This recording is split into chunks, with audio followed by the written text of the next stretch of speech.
జై శ్రీమన్నారాయణ. ఒకసారి సత్యభామ శ్రీకృష్ణ పరమాత్మతో, స్వామి, రామావతారంలో సీత మీ భార్యే కదా, ఆమె నాకంటే అందంగా ఉండేదా అని అడిగిందట. ఆ సమయంలో అక్కడే ఉన్న గరుత్మంతుడు, ప్రభు, నాకంటే వేగంగా ఈ ప్రపంచంలో ఎవరైనా ప్రయాణించగలరా అని అడిగాడు. ఆ పక్కనే ఉన్న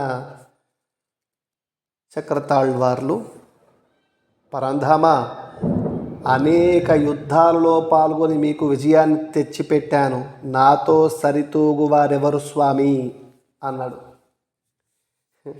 ఈ ముగ్గురి మాటలు విన్న శ్రీకృష్ణ పరమాత్మ వారికి గుణపాఠం చెప్పాలి అనుకుని దీర్ఘంగా ఆలోచించి, సత్య, నువ్వు సీతగా మారిపో, నేను రాముడిని అవుతాను.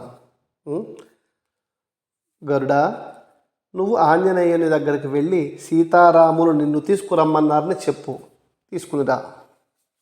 ఓ సుదర్శనమా, నా అనుమతి లేనిదే ఎవరు లోపలికి ప్రవేశించకుండా చూడు అంటూ ముగ్గురికి 3 బాధ్యతలను అప్పగించాడు శ్రీకృష్ణ పరమాత్మ.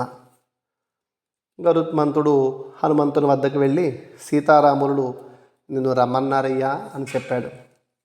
ఆంజనేయ స్వామి వెంటనే ఆనందంతో పులకించిపోతూ, నేను నీ వెనకే వస్తాను, నువ్వు పద అని గరుత్మంతుడు సాగనంపుతాడు.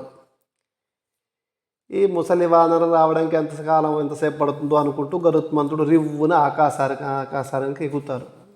కానీ ఆయన కంటే ముందు హనుమంతుడు ద్వారకా నగరం చేరడంతో గరుత్మంతుడికి మతిపోయి సిగ్గుతో తల వంచుకుని మౌనంగా ఉండిపోతాడు.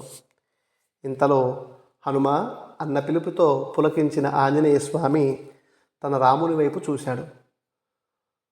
లోపల రావడానికి నిన్నెవరూ అడ్డగించలేదా అని అడిగితే ఆంజనేయ స్వామి తన నోటి నుండి చక్రాన్ని తీస్తూ, ప్రభు, ఇదిగో ఈయన నన్ను లోపలికి రానకుండా ఆపాడు, ఎన్ని చెప్పినా వినకపోవడంతో ఇక లాభం లేదని భావించి నోట్లో పెట్టుకుని మీ ముందుకొచ్చి నిలిచాను అన్నాడు.